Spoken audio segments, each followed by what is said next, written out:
Je vais vous parler aujourd'hui du chapitre Notion d'une fonction. On va s'intéresser à deux questions. Qu'est-ce qu'une fonction et comment représenter cette fonction dans un repère. Pour la première question, qu'est-ce qu'une fonction?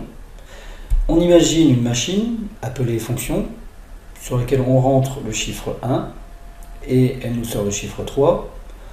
On rentre le chiffre 2 et elle nous sort le chiffre 4. On rentre le chiffre 3 et elle nous sort le chiffre 5. Quel est le programme de cette fonction? Kx égale 5x, ou kx égale 2x, ou kx égale x plus 2. Alors réfléchissons un petit peu.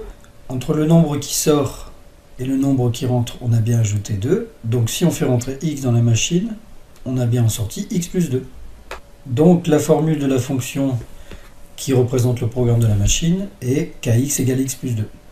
On va vérifier maintenant la formule de la fonction. Si on remplace x par 1, c'est égal à 1 plus 2, puisqu'on remplace le x par 1, et ça va faire 3. C'est bien ce qu'on a vu au-dessus. Maintenant, si on remplace x par 2, on remplace x par 2 dans le calcul, et ça fait 2 plus 2, qui font 4. C'est bien aussi ce qu'on a vu tout à l'heure. Et maintenant, si on remplace x par 3, 3 plus 2, ça nous fait 5. C'est bien aussi ce qu'on a vu tout à l'heure dans la machine. On va s'intéresser maintenant à la représentation graphique de cette fonction. Pour faire cela, on a besoin d'un tableau de valeurs.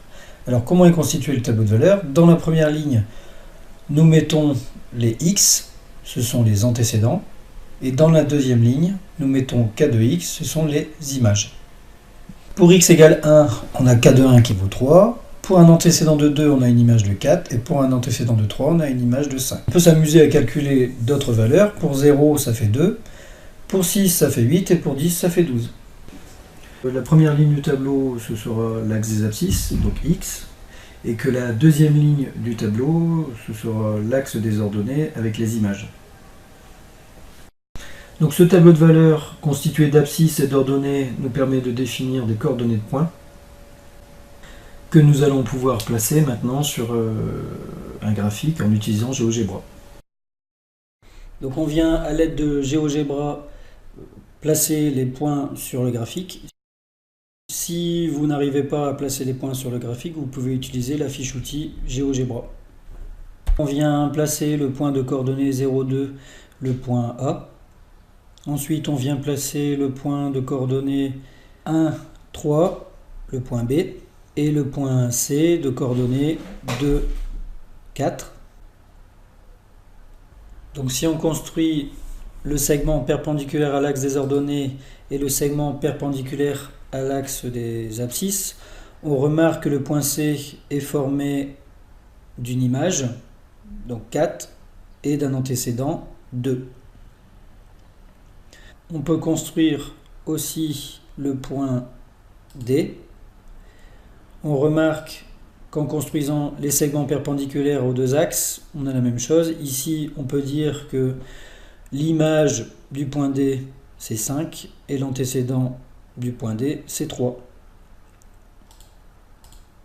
On a la même chose aussi avec le point B. Donc l'ensemble de ces points A, B, C, D, E, F sont alignés. On peut ainsi construire la droite en cliquant sur l'icône droite et en venant cliquer sur deux points. Nous avons ici l'équation de la droite qui apparaît dans la fenêtre algèbre. Pour changer l'écriture de cette équation, on fait un clic droit et on clique sur équation y égale. Et nous avons la formule de cette équation, y égale x plus 2. Nous retrouvons bien la fonction kx égale x plus 2.